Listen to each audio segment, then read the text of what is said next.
കാലാവസ്ഥ മാറ്റവും രോഗബാധയും മൂലം തേങ്ങയുൽപാദനം കുറഞ്ഞതോടെ കർഷകർ പ്രതിസന്ധിയിൽ.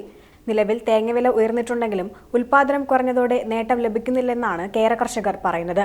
കാറ്റുവീഴ്ച, മണ്ടരി, മണ്ടച്ചീയൽ, കീടബാധ തുടങ്ങിയവയാണ് തേങ്ങയുൽപാദനത്തെ പ്രതികൂലമായി ബാധിച്ചത്. പൊതുവെ തേങ്ങയുൽപാദനം കുറഞ്ഞ മാസങ്ങളാണ് നവംബറും ഡിസംബറും. ഇതോടൊപ്പം കാലാവസ്ഥ മാറ്റവും മഴ വിട്ടുമാറാത്തതും വളപ്രയോഗത്തിന് തടസ്സമായതാണ് പ്രതിസന്ധിക്ക് മറ്റൊരു കാരണമായി കർഷകർ ചൂണ്ടിക്കാണിക്കുന്നത്. അധിക കൂലിച്ചെലവും തേങ്ങയുടെ വിലക്കുറവും മൂലം നിരവധി കർഷകർ കേരപരിപാലനത്തിൽ നിന്ന് പിന്മാറിയിരുന്നു. ഇത് തേങ്ങയുൽപാദനത്തിൽ ഗണ്യമായി കുറവ് വരുത്തിയതോടെയാണ് വില വർദ്ധിച്ചത്. പക്ഷേ ഇപ്പോൾ കാലാവസ്ഥ വ്യതിയാനം മൂലമുള്ള വിളവിലെ കുറവാണ് കർഷകർക്ക് തിരിച്ചടിയായത്.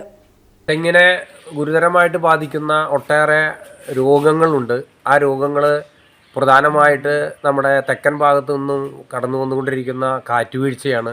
തെങ്ങിൻ്റെ ഓലകൾ കരിയുക, അങ്ങനെ തെങ്ങിന് ഇലകളുണ്ടെങ്കിലാണ് ആ വൃക്ഷം സമൃദ്ധമായിട്ട് വളരുകയുള്ളൂ. അതിൻ്റെ തെങ്ങിനെ സംബന്ധിച്ചിടത്തോളം അതിൻ്റെ ഉൽപ്പാദനം നടക്കണമെങ്കിൽ, അതിൻ്റെ ഭക്ഷണം പാചകം ചെയ്യണമെങ്കിൽ ഇലകൾ വേണം. ആ ഇലകളുടെ എണ്ണം കുറഞ്ഞു വന്ന് തെങ്ങ് തന്നെ ക്ഷീണിക്കുന്നു, കായ്ഫലം കുറയുന്ന സ്ഥിതിയാണ്. അതുപോലെ തന്നെ ചെമ്പൻ ജല്ലി, കൊമ്പൻ ജല്ലിയുടെയൊക്കെ ആക്രമണമുണ്ട്. അപ്പോൾ അതിൻ്റെയൊക്കെ ആക്രമണം തടുക്കുന്നതിന് കുറേ നൂതനങ്ങളായ പല പദ്ധതികളും ആവിഷ്കരിക്കുന്നുണ്ടെങ്കിലും നമ്മളിപ്പോൾ വയ്ക്കുന്ന തെങ്ങുകൾ, നമ്മൾ ചെന്തെങ്ങ്, അതുപോലെ 18-ാം പട്ട, കുറ്റ്യാടി, അങ്ങനെ അത്തരത്തിലുള്ള തെങ്ങുകൾ വയ്ക്കുമ്പോൾ അതിന് വളർച്ച വളരെ കുറവാണ്. അതുകൊണ്ട് തന്നെ ഇതിൻ്റെ ആക്രമണങ്ങളെ പ്രതിരോധിക്കാനുള്ള ശേഷി അതിനില്ല.